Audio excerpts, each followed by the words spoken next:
ጎግና ማጎግ ምንድናቸው? በመጨረሻው ዘመን ጎግና ማጎግ መተው እስራኤል ጋር እንደሚፋለሙ ሕዝቅኤል ይጽፋል። ጦርነቱ ትንሽ የኒውክሌር ቦምቦችንም የሚያካትት ይመስለኛል። የሰይጣን መሳሪያ ሆነው ኢየሩሳሌም ያሉ ቅዱሳንን የሚያጠፉ ጎግና ማጎግ እንደሚነሱ ዮሐንስ ደግሞ በራእዩ ተናግሯል። ጎግ ማጎግ ወይም ጎግ ማጎግ ማለት አስፈሪ ፍጡራን እንደሆኑ ነው እነዚህ ሁለቱ መጻሕፍት በተለይ የሚናገሩት። በዓለም ላይ ካሉት ሁሉ እጅግ በጣም ክፉና ርኩሳን ነበሩ ይላል። እነዚህ ትውልዶችና እሳትንም ሆነ ብረትን የሚፈሩት ምንም የለም ይላል። 12 አይነት መልክ አላቸው ይላል እስክንድር ያያቸው። ፊታቸውን ላሳያችሁ እንዳትፈሩ ግን መቼ ይመጣሉ የሚለውን ነገር ደግሞ ትንሽ እንይ።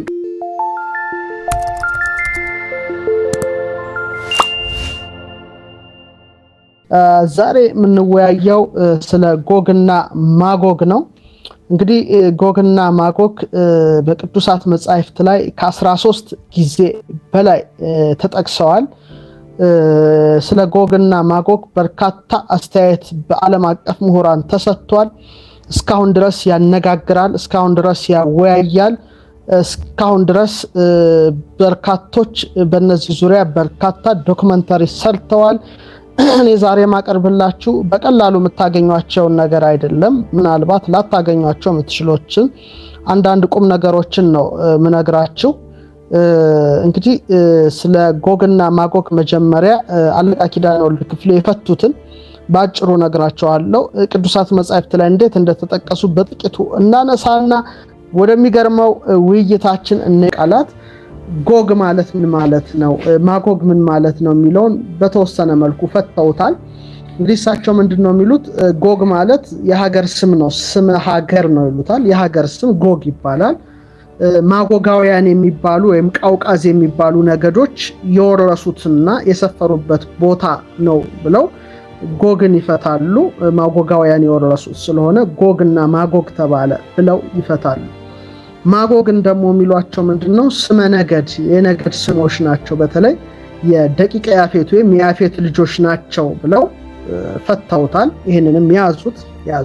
በርካቶች የምሁራንን አስተያየት አቀርብላቸዋለሁ።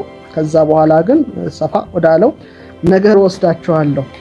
እንግዲህ እሳቸው እንደገና ይፈቱታል። ጎግ ማጎግ ፊደሎቹን ነው የሚፈቱት እና በተለይ ሲፈቱ ግን አፈታታቸው ጥንት ገወግ ማገወግ ይባል ነበር። ጎግ ማጎግ ሳይሆን ገወግ ማገወግ ተብሎ ይነበብ ነበረ። ዕብራውያን ሲያነቡት ወይም በዕብራይስጥ ሲነበብ ግን ገወግ ማገወግ ቀርቶ ጎግ ማጎግ እንደኛ ይነበባል። ግን ድሮ ገወግ ማገወግ ተብሎ ይነበብ ነበር ብለው አስቀምጠውልናል። ባለፈው ጊዜ ሀለ ሀመ ሰረሰ ራሱ ፊደሎቻችን ቁጥር ናቸው እንዳልኩኝ። በዕብራይስጥም እያንዳንዱ ፊደል ቁጥርን ይወክላል።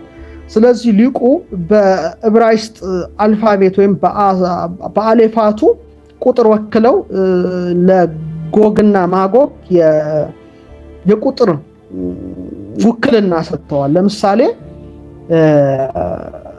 አሌፍ 1፣ ቤት 2፣ ጊሜል ዳሌጥ ሄ ዋው ዛይ ሄት ጤት ዮድ ካፍ ላሜድ ሜም ኖን ሳምኬት ኤ ፌ ጻዴ ቆፍ ሬስ ሳን ታው። ይሄ የሂብሩ አልፋቤት ነው።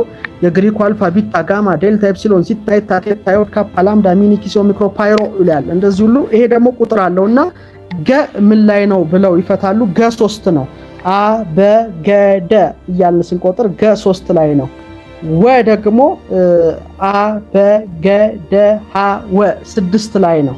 አሁንም ወ እንደገና 6 ላይ ነው። ስለዚህ ይቅርታ ገ እንደገና ሀ በ ገ 3 ላይ ነው። ስለዚህ ሲደመር 12 ይሆናል ብለዋል። እና ማገወግ ደግሞ 52 ነው፣ ሲደመር 64 ይሆናል ብለዋል። እና 12ቱን ቅድም ካነሳናቸው ከ64 ጋር ሲጋጠም 71 ይሆናሉ።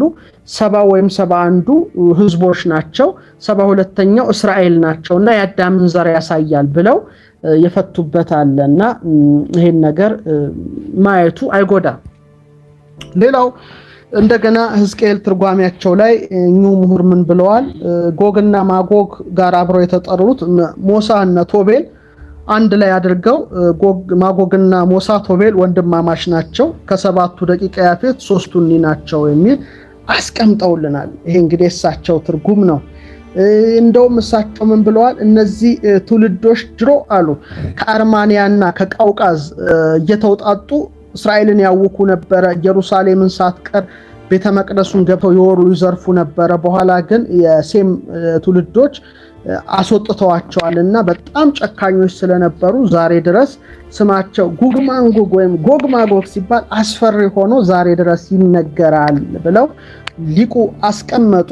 መጨረሻ ላይ ግን ለጊዜው እነዚህ ነገዶች ናቸው፣ ፍጻሜው ግን ሐሳዊ መሲህን የመጨረሻውን ዘመን ፍልሚያ የሚያመላክቱ ናቸው ብለው ቁጭ አድርገውታል። ይሄ የእሳቸው ትርጉም ነው። ብዙዎቻችሁ ስለጠየቃችሁኝ ነው። እንግዲህ ጎግና ማጎግ እነማን ናቸው የሚለውን ደግሞ የቅዱሳት መጻሕፍት መዝገበ ቃላቶች የሚያስቀምጡትን እናይና ወደኛ ነው የምንመጣው። ምክንያቱም ብዙዎቻችሁ ጠይቃችሁ ስለነበረ ማለት ነው። እንግዲህ ጎግ በተለይ መጽሐፍ ቅዱስ መዝገበ ቃላት ጎግን የሞሳህና የቶቤል መስፍን ይለዋል ገጽ 250 ላይ። ማጎግን ደግሞ ከያፌት ልጅ የተገኘ ወገን ይላል። እንደውም ምን ብሎ ያስቀምጣል? ከእስራኤል በስተሰሜን የኖሩ ህዝቦች ከመሆናቸው በቀር ዛሬ እነማን እንደሆኑ ለማወቅ አይቻልም ብለው አስቀምጠዋል። በአሁን ሞደርን ስኮላር ግን ሀገራትን እየጠቆሙ ይሄ እናንተ አስተያየት የምትሰጧቸውን ሀገራት እነዚህ ናቸው ይላሉ። ግን አንዳንዶቹ ግን ፈጽሞ እነማን እንደሆኑ ለማወቅ አልተቻለም ብለው አስቀምጠዋል። አሁን ደግሞ ይሄን ካየን የተርጓሚዎቹን ሐሳብ ደግሞ ምናየው ይሆናል። እንግዲህ ማጎግ የሚባል ትውልድ እንዳለ በተለይ ይህም በፊት ከእስራኤል ጋር ጠበኞች ሆኑና ከጠፉት 10 ነገድ ውስጥም ሊሆኑ እንደሚችሉ የገለጹ አሉ። አስተያየታቸውን አክብረን እናስቀምጣለን። ብዙዎች ደግሞ የጎግና የማጎግን ነገር ምስጢር እንደሆነና ጊዜ ብቻ ሊገልጸው የሚችለው ነገር እንደሆነ አስቀምጠዋል። እኔ ብዙዎቻችሁ ሀገራትን እየጠቀሳችሁ ነው። እኔ ግን ሀገሮቹ እንዲህ ብዬ ማለት አልፈልግም፣ ሞደርን ስኮላር የሚሉትን ማለት ነው። ግን እንደ እይታ ሁላችሁም ማየት ትችላላችሁ ብዬ አስባለሁ። እንግዲህ ጎግና ማጎግ ምንድን ናቸው የሚለውን ደግሞ ሌሎች ሊቃውን ሲፈቱ ማለት ምድርን ያመለክታል፣ ጎግ የሚለው ደግሞ የጎግ ምድር ነው ብለውም የፈቱ አሉ። እነሱንም አይተናቸዋል። ሌላው ጎግና ማጎግ ቅድመ ልደተ ክርስቶስ 7ኛው መቶ ክፍለ ዘመን ልዳን ይገዛ ከነበረው ጎግስና ጎግ ከሚባል ከአካዲያን ጣዖታት ተነስተው የሚተረጉሙ አሉ። ይህም በየኢንተርኔቱ ላይ የምታዩት ስለሆነ ብዛም እዚህ ላይ መግባት አያስፈልግም፣ ብዙ እንትን አይሉም። ሌሎቹ ደግሞ ማጎግ እንግዲህ የአካዲያን ቃል ነው፣ የጎግስ ምድር እንደሆነ ተንትነው ጽፈዋል። እዛውም ማየት ትችላላችሁ። አሁን ማነሳው ባጭሩ የጎግና የማጎግን ፍልሚያ ጦርነት ደግሞ ቅዱሱ መጽሐፍ ይጽፋል። አሁን ወደ ኢትዮጵያውያን መዝገብ ገና አልገባንም። እንግዲህ የጎግና የማጎግ ጦርነት በተለይ ሕዝቅኤል ነው የጻፈው በ38ኛውና በ39ኛው ምዕራፍ ላይ ጎግና ማጎግ ምድረ እስራኤልን እንደሚወሩ በጣም ጽፏል። እና ጦርነቱንም እንደውም የጎግና የማጎግ ጦርነት ነው የሚለው። የማጎግ ህዝቦች እንግዲህ ጎግ በሚባል መሪያቸው ጦርነት እንደሚያካሂዱ ጽፏል፣ ሕዝቅኤል ጽፏል። እንግዲህ እዛ ላይ ግን በጣም ከፍተኛ ጦርነት እንደሚካሄድ ነው እዛ ላይ እንደሚጽፈው። ለምሳሌ እንደውም ሕዝቅኤል ምን ይላል? ምድርን ትሸፍን ዘንድ እንደ ደመና በህዝቤ በእስራኤል ላይ ትወጣለህ፣ በኋለኛውም ዘመን ይሆናል በማለት በመጨረሻው ዘመን ጎግና ማጎግ መተው ከእስራኤል ጋር እንደሚፋለሙ ሕዝቅኤል ይጽፋል። እና ጦርነቱ ትንሽ የኒውክሌር ቦምቦችንም የሚያካትት ይመስለኛል እንደኔ እይታ።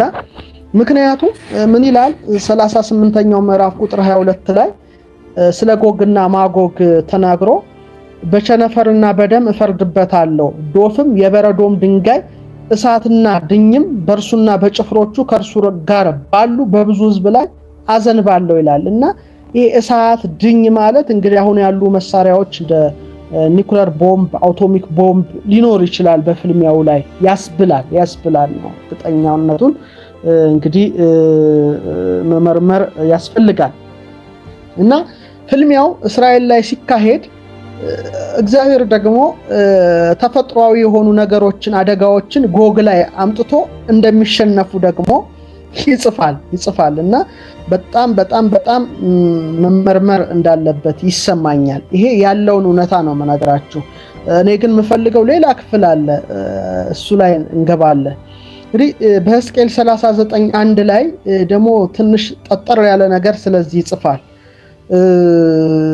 በዚያም ቀን በእስራኤል ዘንድ በባህር ምስራቅ የሚያልፉበትን ሸለቆ የመቃብርን ስፍራ ለጎግ እሰጣለሁ፣ የሚያልፉትንም ይከለክላል። በዚያም ጎግንና ብዛቱን ሁሉ ይቀብራሉ፣ የሸለቆውንም ስም ሐሞንጎግ ብለው ይጠሩታል ይላልና በጣም ከበድናቸው የተነሳ 7 ወር ድረስ እንደሚቀበሩ ቀብራቸው እንደሚፈጅ ይጽፋልና ይሄ ትንሽ የረቀቀ ነገር ነው የሚሉት የቅዱሳት መጻሕፍት አጥኚዎች። አንዳንዶቹ ደግሞ ይሄን አይተው ነተርጉማኑ እንግዲህ ጎግ የሰው ስም ሲሆን እና እንደሞተና እንደተቀበረ ከጠቀሰ እና ከተፈጥሮ በላይ ሆነ ምናልባት በወደቀው መልአክ የሚመራ ነው ያ ፍልሚያ ብለው የሚጽፉ አሉ። ስለዚህ ይሄን ሁሉ ነገር ማጤን መመርመር ማወቅ ተገቢ ይመስለኛል። እንግዲህ ሕዝቅኤልን አንቡ ብዙ ነገር ታገኛላችሁ። አሁን ወደ አዲሱ ኪዳኑ ንግባ። በመጨረሻው ዘመን እንግዲህ ሰይጣን የሚፈታበት ሰዓት እንዳለ እና የሰይጣን መሳሪያ ሆነው በኢየሩሳሌም ያሉ ቅዱሳንን የሚያጠፉ ጎግና ማጎግ እንደሚነሱ ዮሐንስ ደግሞ በራእዩ ተናግሯል። አፖካሊፕስ ይባላል። ይሄ እንግዲህ በጣም እንደው ምን ይላል 20ኛው ምዕራፉ ላይ 7 ጀምራችሁ አንቡና ሺው ዓመት ሲፈጸም ሰይጣን ከስራቱ ይፈታል ይላል። ከሰይጣን ከስራቱ ይፈታል። በአራቱም በምድር ማዕዘን ያሉትን አሕዛብ ጎግንና ማጎግን እንዲያስታቸው ለሰልፍም እንዲያስከትታቸው ይወጣል ይላል እና ቁጥራቸው እንደ ባህር አሸዋ የሚያህል ነው ይላል። ወደ ምድርም ስፋት ወጡ፣ የቅዱሳንንም ሰፈር የተወደደችውን ከተማ ከበቡ፣ እሳትም ከሰማይ ከእግዚአብሔር ዘንድ ወርዳ በላቻቸው ይላል እና በጣም እንደ ባህር አሸዋ የሆኑ በተለይ ሰይጣን አነሳስቷቸው እንደሚመጡ ፍልሚያም ሊኖር እንደሚችል ነው እዛ ላይ የጻፈውና እግዚአብሔር ከሰማይ እሳት አውርዶ እንደሚያጠፋቸው ባለራእዩ ዮሐንስ ተናግሮታል እና በመካከለኛው በተለይ ዘመን የሚነገረው ደግሞ ታሪክ ጎግና ማጎግ የመጨረሻው ሐሳዊ መሲህ ከመምጣቱ በፊት በሰይጣን ኃይል ታግዘው ጥፋት እንደሚያደርሱ እርሱ ለመምጣቱ ምልክት የሚሆኑና ከመጨረሻው ፍርድ አስቀድሞ ሐሳዊ መሲህ ሲጠፋ ጦርነቱ ላይ ተሳታፊ እንደሚሆኑ የጻፉ ተመራማሪዎች አሉ፣ አጥኞች አሉ እና እሱን ሁሌ ማወቅ መረዳት ያስፈልጋል። ሌላው ትንሽ ኢንተረስቲንግ የሆነው ነገር ምንድነው?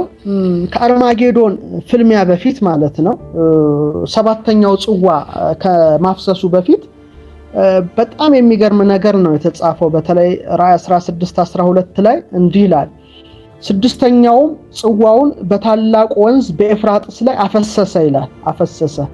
ከፀሐይም መውጫ ለሚመጡ ነገስታት መንገድ እንዲሰናዳላቸው ውሃው ደረቀ ይላል። ይሄ በጣም የሚገርም ነውና የሚመጡ አሉ ማለት ነው ነገስታት።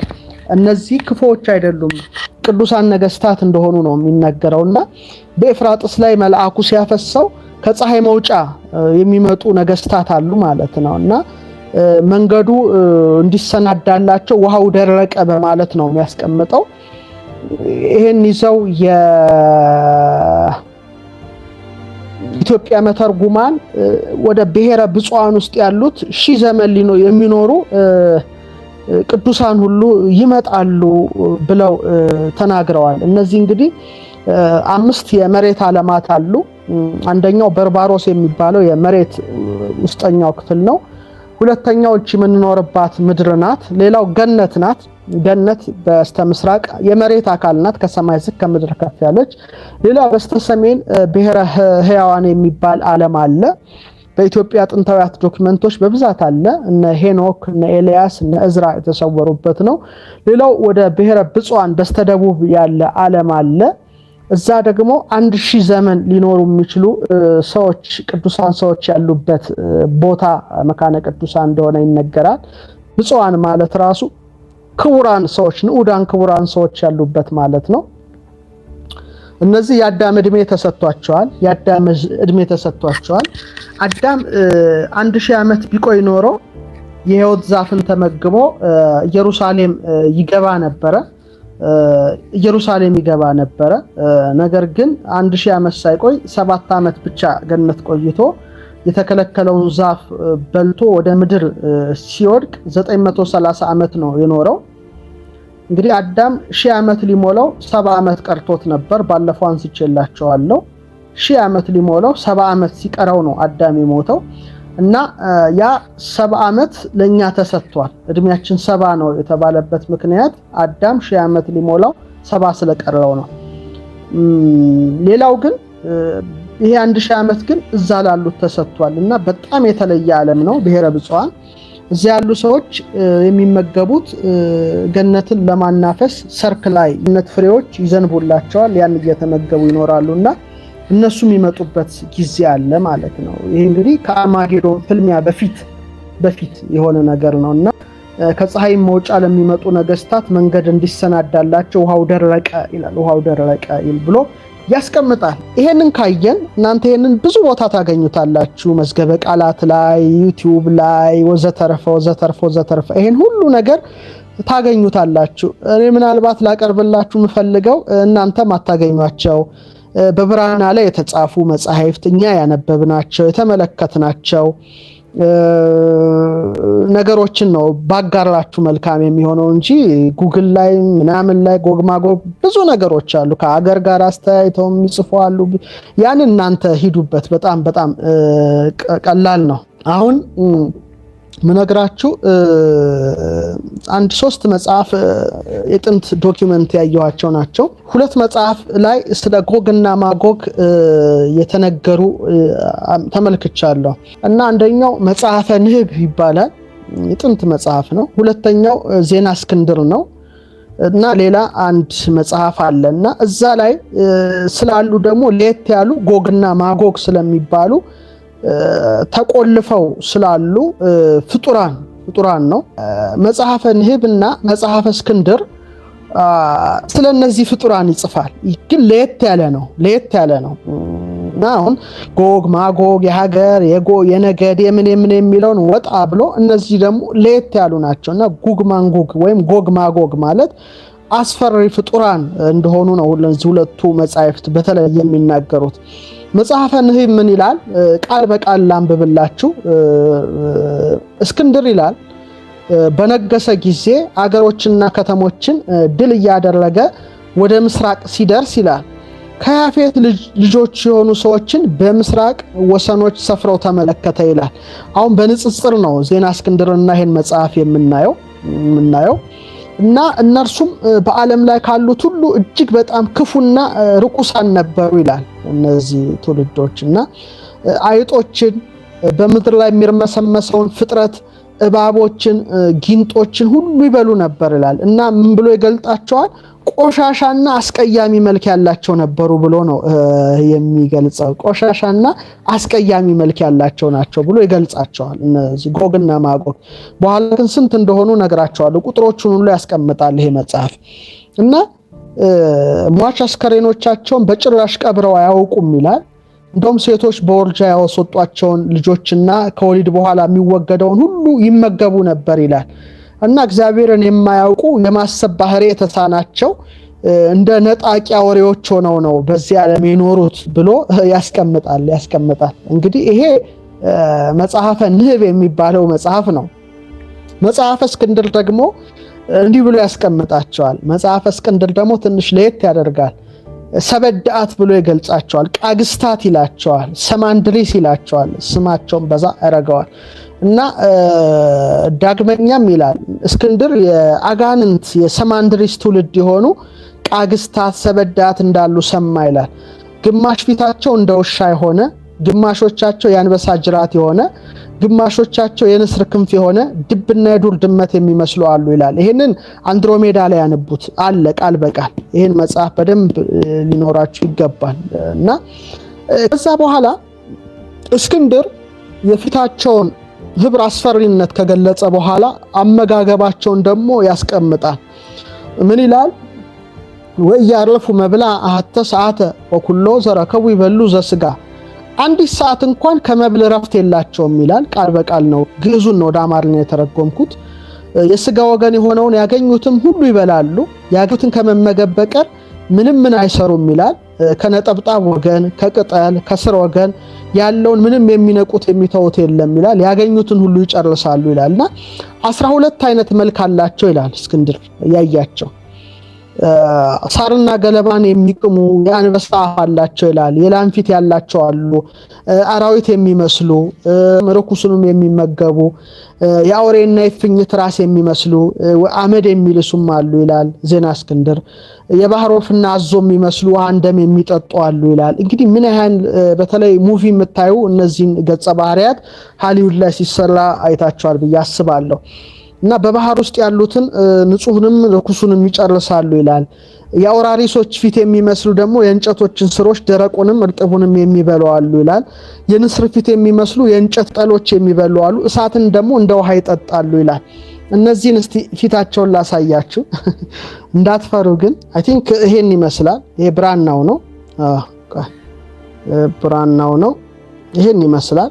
ምናልባት ስክሪናችሁ ላይ ይታያል፣ በደንብ ይታያል። ለምን አይነት ህብር እንዳላቸው እንደዚህ ይጽፋል። ይሄ በኢትዮጵያውያን የተሳለ ብራና ነው። እነዚህ ከላይ ያሉትን የሙዚቃ መሳሪያዎችን በደንብ ተመልከቷቸው። ይሄ እንግዲህ የዜና እስክንድር መጽሐፍ ነው። ብራናው እንደዚህ ተስሎ አባቶቻችን በጽሁፍ ላይ ያለውን እንግዲህ እንዲህ አድርገው ስለዋቸዋል። እነዚህን ነው እስክንድር የተመለከታቸው ማለት ነው። ያስጠላሉ ይላል። በጣም መልካቸው ህብራቸው የተለያየ ነው ይላል። በደንብ እንደሚታያችሁ ተስፋ አለ በደንብ ይታያል። ይሄ እንግዲህ አንድ ብራና ነው ማለት ነው። አይፓድ ላይ ያለ አንድሮሜዳ መጽሐፍ ላይ ያለ ግን ያው በብላክ ኤንድ ዋይት ነው። ይሄ ከለር ነው። ከለሩ እንዳለ ነው። እሺ አሁን እንዲህ አድርጎ እንትን ካለ በኋላ እነዚህ የት አሉ የሚለውን ደግሞ አቅጣጫቸውን ደግሞ መጽሐፈ ንህብ የሚለው ያስቀምጣል። ይህ ጥንታዊ መጽሐፍ ምን ይላል? እስክንድር እነዚህ ዓለም ገባና አያቸው ይላል እና ክፋታቸውን ባየ ጊዜ ይረዳው ዘንድ ወደ እግዚአብሔር ለመነ ይላል። ከዛ አንድ ላይ ሰብስቦ ከነሚስቶቻቸው ከነልጆቻቸው አመጣቸው ካለ በኋላ አሁን ለሚያጠና ሰው ነው ይሄን ልነግረው የምችለው። ከዚያም በሰሜን ባሉት ወሰኖች አስገብቶ ዘጋባቸው። ይህ በሰሜን ያለ የዓለም በር ሲሆን ከዓለም ወሰኖች ከምስራቅ ወደ ሰሜን ሌላ መግቢያና መውጫ የለውም ይላል። የት ሊሆን ይችላል? ድርገምላችሁ እስቲ። ከዚያም ይላል በሰሜን ሰሜን ንፍቀ ክበብ ይሁን እንጃ። እስቲ አስቡት ዝም ብላችሁ። በሰሜን ባሉት ወሰኖች አስገብቶ ዘጋባቸው። ይህ በሰሜን ያለ የዓለም በር ነው ይላል። የዓለም በር ምንድነው? ሌላ መግቢያና መውጫ የለም ይላል። መውጫ የለም፣ መግቢያ የለም። በሰሜን ያለ የዓለም በር ውስጥ ነው። እንደውም ሕዝቅኤልን በተመሳሳይ መልኩ 39ኛው ቁጥር 2 ላይ ከሰሜን ዳርቻ ጎትተሃለሁ ይላቸዋልና ሰሜን አካባቢ ነው ያሉት። ሰሜን ላይ ሰሜን መሬታችን ሰሜናዊ ክፍል ላይ። በጣም ጥሩ። ከዚህ በኋላ እንግዲህ ይሄን ከተነገርኳችሁ መጽሐፈ እስክንድር ደግሞ ላይ ልቀቅላችሁ ንህብ ነው የሚለው። እስክንድር ደግሞ ምን ይላል? ሁሉንም በየመልካቸው በየአይነታቸው በአርአያቸው የሰወራቸው እግዚአብሔር ነው ይልና በስጋና በነፍስ ያለው በምድር ውስጥ ያለ ሁሉ ያሳልቅ ዘንድ እስከሚያወጣቸው ድረስ ሰወራቸው ይላል። እነዚህን ፍጡራን እግዚአብሔር ሰውሯቸዋልና የሚያወጣቸው ቀን አለ ብሎ ነው የሚዘጋው። እና እሳትንም ሆነ ብረትን የሚፈሩት ምንም የለም ይላል። በምድርም በተራራም በጉድጓድ ስር ምንም የሚደበቅ የለም ይላልና እስክንድር እነዚህ ሰው ከወጡ ሰው አይተርፍምና ብሎ ስለ ሰው ልጆች እንደጸለየ ይጽፋል። እና ያለ ጊዜው ወጥተው ጥፋት እንዳያደርሱ ህዝብ እንዳያልቅ ወደ እግዚአብሔር እየለመነ በተገለጠለት መልኩ ሄደ ይላል እና የሀገራቸውን ጥንካሬ አጥሩም እስከ ጨለማዋ ምድር ድረስ አለት እንደሆነ አየ ይላል እና ነገር ግን አሁን ቅድም በጣም መግቢያ መውጫ የለውም ብያቸዋለሁ እና አንዲት በር ብቻ አለች ይላል ወደነሱ መግቢያ 22 ክንድ የምትሆን መውጫ አለቻት ይላልና እና ሀገራቸውን ሲያይ በጣም አስፈሪ ገደል የበዛበት ሰንከልካላ ድግድግ ጨለማ በረዶ ይላል ገሳ አድርጉ ብዙ ማሰብ ያስፈልጋል እና ሰንከልካላ ድግድግ ጨለማ በረዶ ጭጋግ ብርድ ያለበት ነው ይላልና ሀገራቸውን ማየት በራሱ ያሳምማል ይላል ጭንቅላት ያዞራል ከባድ ዲሜንሽን ነው ማለት ነው ሌላ እና የቃሎቻቸውን ድምጽ መስማት መልካቸውንም ሀገራቸውንም ማየት አግባብ አይደለም ብሎ ነው ዜና እስክንድር የሚዘጋው ፊትን ያጠቁራል ራስን ያሳምማልና አጋንንታዊ ግብር ስላላቸው ምንም የሚፈሩት የለም ብሎ ያስቀምጣል አሁን እነሱን ለማግኘት ደግሞ ሌላ ምልክቶችን ደግሞ እስቲ ልንገራችሁ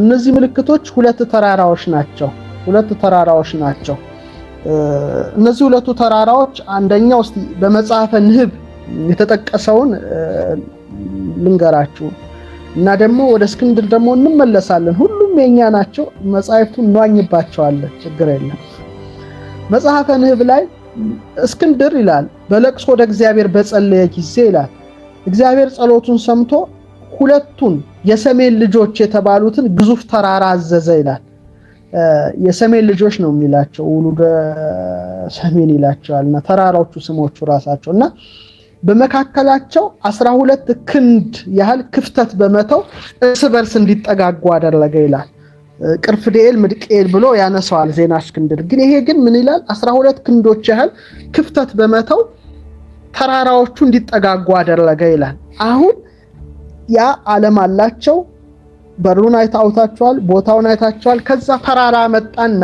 ተራራውን እንደዚህ ገጠመ እና ሲጋጠሙ ግን ትንሽ 12 ክንድ ክፍተት አለው ከተራሮቹ ወደ ተራሮቹ ማለት ነው ከዛ በኋላ አንድ ቢገርም ነገር ነው መነግራችሁ ከፊት ለፊታቸው ብርቱ ግንብ ሰርቶ የነሐስ በር ሰራለት ይላል የምን በር የነሐስ በር እና በውስጥም በውጭም ቴስናቅስ የሚባል ዘይት ቀባው ይላል ብረት አምጥተው ደግሞ በኃይል ለመክፈት ቢታገሉ መነቃነቅ አይችልም ይላል ያበር መነቃነቅ አይችልም ሙከራ ሊያደርጉ ይችላሉ ግን ፈጽሞ ሊያነቃንቁት አይችልም በእሳት ለማግለጥ ቢፈልጉ ያ የሰራው በጥበብ የሰራው በር ተመልሶ እሳቱን ያጠፋዋል እንደ እሳተ ከላ ነገር ነው ለአጋንንትም ለመሰሪዎችም አሰራር የማይበገር በማናቸውም የማይሸነፍ ነው ያበር ብሎ ያስቀምጠዋል እንደውም የእምበር ቆላሳይቹ ይችላልው እዚህ ጋር መታየት ነው እዚህ ጋር ታዩታላችሁ በደንብ ተመልከቱት እነዚህ በሮች አሉ በተለይ ይሄ በሩን ተመልከቱት እንዴት አይነት ቁልፍ እንዳለው ይሄ እዚህ ጋር የምታዩት ቁልፍ ይሄ ማለት ነው ይሄ ኢትዮጵያ ብራና ነው እነዚህ ዳርና ዳር በሙሉ የምታዩቸው በቁልፉ ነው እና በሙሉ ዘግቶባቸዋል ቆልፎታል ማለት ነው እዚህ ጋር የቁልፍ ምልክት የምታዩት ይመስለኛል የቁልፍ ምልክት ይታያል እዚህ ጋር ግን ድምጽ ስለሚፈሩ እነዚህ ነገሮች አድርጎባቸዋል እነዚህ ምኖች ናቸው የሚለውን ደግሞ ትንሽ ምርምር ያስፈልገዋል ወደዚህ ያው እነዚህ ይወላቸው እንደ ሮቦት ነገሮች አሉ ማለት ነው የሚፈሯቸው ድምጽ በማዕድን የተሰሩ ግን ሁሌ የሚያጨበጭቡ ሮቦቶች ናቸው እነዚህ የሚቆሙ አይደለም በነፋስ ኃይል ታግዘው ሁሌ ያጨበጭባሉ በጣም ድምጽ ስለሚፈስ ፍሪኩዌንሲ የድምጽ ፍሪኩዌንሲ በጣም ከባድ ነውና ሲሸሹ ይኖራሉ ይላል እነዚህ አሁን ይሄን ካሳየኋችሁ መቼ ይመጣሉ የሚለውን ነገር ደግሞ ትንሽ እንይ ከዛ በፊት ግን 22 ናቸው ይላል 22 ነገስታት ነው የሚመሯቸው አሁን ባሉበት ዓለም ውስጥ ማለት ነው 22 ነገስታት እና ስማቸው በመጽሐፈ ንህብ ላይ ተጽፏል ጎግ ማጎግ ናዋል ጳርዛይ ዳቅላይ በጣም ስማቸው ሰፊ ነው ጲሲሎን ምናምን 22 ስሞች አሏቸው። ዝርዝሮቹ አያስፈልጉም። 22 የተደበቁ ስርወ መንግስታት ነው ያሏቸው የሚመሯቸው። አሁን መቼ ይመጣሉ የሚለውን መጽሐፈ ንህብ እንዲያስቀምጠዋል። መጨረሻ ይሄን ነገር ያቸው አበቃለሁ። ቃል በቃል መጽሐፉ ምን ይላል? ወደ አማርኛ ስንመልሰው በዓለም ፍጻሜ ይላል በመጨረሻው ማብቂያ ላይ ወንዶች ሲበሉ ሲጠጡ፣ ሚስቶችን ሲያገቡ፣ ሴቶችም ለባሎች ሲሰጡ፣ የወይን ቦታቸውን ሲያሰማምሩ፣ ህንፃዎች በህንፃ ላይ ሲገነቡ፣ ምንም ክፉ ሰውና ተቀናቃኝ በሌለበት አስተማማኝ ጸጥታና ሰላም ሆኖ ሳለ በድንገት የሰሜን በሮች ይከፈታሉ ይላል እና የታሰሩ ጭፍሮችም ይወጣሉ ይላል። እነዚህ ማለት ነው ድንገት በቃ ሰው ባልጠበቀው ሰዓት እና መላዋ ምድር በፊታቸው ትንቀጠቀጣለች ይላል እና ሰዎችም ልክ ይሄ እንግዲህ ሃሊውድ ፊልም ላይ የምታዩት ነው። ብዙዎች ታያላችሁ። ሰዎችም በመሸሽ ተራራዎች ውስጥ፣ ዋሻ ውስጥ፣ መቃብር ስፍራዎች፣ የምድር ንቃቃት ውስጥ ይሸሸጋሉ ይላል ቃል በቃል እና ብዙዎች ሰዎችም በረሃብ ይሞታሉ ይላልና በሰዎች ላይ ከሚደርሰው መከራ ብዛት የተነሳ የሚቀብራቸውም ሰው አይገኝም። እና እነዚህ እንደ ኤሊያንስ የሆኑት ፍጡራን የሰዎችንም ስጋ ይበላሉ ይላልና እንስሳትም ደም ይጠጣሉ። የሚርመሰመስን ነገር ባቡን ጊንጡ ምንም የሚመሩት ነገር የለምና ትንሽ ምዘለው ነገር አለ። ኢዩኤል ላይ ያለ ትክክል አለ እና ምድርን ያጠፋሉ ይላል። ከፊታቸው መቆም የሚችል አይኖርም ይላልና ካስከፊው መከራ ከአንድ ሳምንት በኋላ ሁሉም ኢዮጴ በሚባለው ሜዳ ላይ ይሰበሰባሉ ይላል። ያን ጊዜ ይላል በእግዚአብሔር ትእዛዝ ከመላእክት ሰራዊት አንዱ ከሰማይ ወርድና በአንዲት ቅጽበት ያጠፋቸዋል ብሎ ይዘጋል። በመጽሐፉም በራእይ 20 ላይ እንደዚህ ነው የሚለው ቃል በቃል 8 ቁጥር 9 ድረስ ማለት ነው። በአራቱም በምድር ማዕዘን ያሉትን አሕዛብ ጎግንና ማጎግን እንዲያስታቸው ለሰልፍም እንዲያስከትታቸው ይወጣል። ቁጥራቸውም እንደ ባህር አሸዋም ያህል ነው። ወደ ምድርም ስፋት ወጡ። የቅዱሳንንም ሰፈር የተወደደችውንም ከተማ ከበቡ። እሳትም ከሰማይ ከእግዚአብሔር ዘንድ ወርዳ በላቻቸው በማለት ያስቀምጣል ማለት ነው ያስቀምጣል። ስለዚህ እነዚህ እንግዲህ ጎግና ማጎግ የተባሉት እንደሆነ ይጽፋል። በመጨረሻም አንድሮሜዳ ላይ የጻፍኩት አለ መጽሐፈ ዜና ምስጢር የሚባል አንድ እንትን አለ። በእንቁ የታነጸች ፀሐይ የሌለባት ዓለም ይላል። እንግዲህ በጣም አባቶቻችን የጻፉት ነገር በጣም የተራቀቀ ነገር ነው። በምን አይነት ደረጃ ላይ እንደነበሩ እግዚአብሔር ነው የሚያውቀው። በጣም እና ምን ይላል? አንድ ሀገርን ይጠቁማል። ይህንች ሀገር ላይ እና ያችን ሀገር እንደ ድንኳን ሞላላ አይነት ናት። በጣም በእንቁ የታነጸች ናት። የካሌምኒ እንቁ የህንደኬ ቅርብ በጣም የምታምር ሀገር ይጽፋል። ግዕዙም አማርኛውም አንድሮሜዳ ላይ ያለላቸው አንቡት። እዛ ላይ ያ ዋልቦ ፀሐይ በብሔሮሙ አላ አዕይንቲሆሙ ውእቱ ብርሃኖሙ፣ ፀሐይ የለም አይኖቻቸው ብርሃኖቻቸው ለነርሱ የሚያበሩ ጸዳሎቻቸው ናቸው። አይ ቲንክ እንደ አቫታር ይመስላል። አቫታር የሚባል ሙቪ አይታችኋል? ወደ 2 ምናምን ቢሊየንስ ዶላር ነው ያስገባው። በቦክስ ኦፊስ የመጀመሪያው እንደሆነ ነው ማቀው። ምናልባት አሁን ያለውን ስታተስ አላቅምና የሚገርመው በእኛ መጽሐፍም ላይ እነዚህ ተጠቅሰው ይገኛሉና ቁመታቸው እነዚህ ሌሎች ናቸው። ጎግና ማጎግ አይደሉም፣ ግን የተያያዘ ነገር ስላለው ነው። ቁመታቸው ረጃጅም በመልአክ መለኪያ 12 ናቸው። ጠጉራቸው እስከ እግራቸው ተረከዝ ይደርሳል። አፍንጮቻቸው ረጅም፣ ጆሮቻቸው እንደ ካለትሬው ቅርፍት ናቸው። ሰውነታቸው ነጭ ነው ይላል። ብዙ ነገር ነው ይጽፋል። አንቡት። እዛ አንድሮሜዳ ላይ ምን ይላል? ወሀገሮሙኒ መንክር ወህጹር በአርዌ ዘአሰርቱ ቀርኑ ይላል መጽሐፈ ዜና ምስጢር። ሀገራቸው በጣም ድንቅና 10 በሆነ አውሬ የታጠረ ነው ይላል። 24 ክንፍ አሉት ይላል እና ይሄ አንዳንድ ጊዜ ከእግዚአብሔር ይታዘዝና ይመጣል ይላል። መጥቶ እነሱ ዓለም ውስጥ ገብቶ ይላል የጎግን ሰራዊት ልጆች ሲከፉ በደልን ሲያበዙ መጥተው ይገሏቸዋል ይላል። ከዛ አትርፈው ደግሞ ይሄዳሉ ይላል። በጣም አብስትራክት ነው፣ ይሁሉ አብስትራክት ነው እና ከኛ አቅም በላይ ነው እና በተለይ ሙቪ ላይ የምታዩት በተለይ ሃሊውድ የምታዩ እነዚህን ገጸ ባህሪያት በደንብ አድርገው በሙቪ መልኩ ሲሰሩ ታያላችሁ። በእውነት ጎግና ማጎግ በዜና እስክንድርና በመጽሐፈ ንህብ በነ ህብረ አይባል ላይ በስፋት የተጠቀሱ ናቸው። እናንተ በደንብ አድርጋችሁ ተመራመሩ። እኔ ለዛሬ አበቃለሁ። በደንብ አድርጋችሁ መርምሩ፣ እወቁ፣ ሰፋ አድርጉት አይምሯችሁን። ምንጊዜም የሰው ልጅ ዕውቀት፣ እምነት፣ እውነት፣ አመክንዮ ነው ሰው ነፃ የሚያደርጉት። በተለይ ደግሞ ሀገራችሁን ኢትዮጵያን በደንብ አድርጋችሁ ውደዱ፣ አባቶቻችሁን አክብሩ። እነሱ የሰሩት ስራ እንግዲህ ዛሬ ድረስ በፊልም ደረጃ በመላው ዓለም ይሰራል። ይህን የመሳሰሉ ትልልቅ ቁም ነገሮችን ትልልቅ መጻሕፍትን ነው ለኛ ለልጆቻቸው አውርሰው ያለፉት እና ጥበቡ ቢቀዳ ያልቅምና ስለ ጎግና ማጎግ እንግዲህ ይሄን ያህል ብያችኋለሁ። እናንተ ቦታውን አካባቢው የት ሊሆን ይችላል የሚለውን ተመራመሩበት ሳትጨናነቁ። ይሄንን እላለሁ። በጣም አመሰግናለሁ። መልካም ምሽት ይሁንላችሁ። ሼር አድርጉ፣ አጋሩ። በተለይ አንድሮሜዳንን በደንብ አድርጋችሁ መርምሩ። ሁሉንም ነገሮችን እግዚአብሔር በረዳን መጠን እንመረምራለን። በጣም አመሰግናለሁ። መልካም ምሽት፣ መልካም አዳር።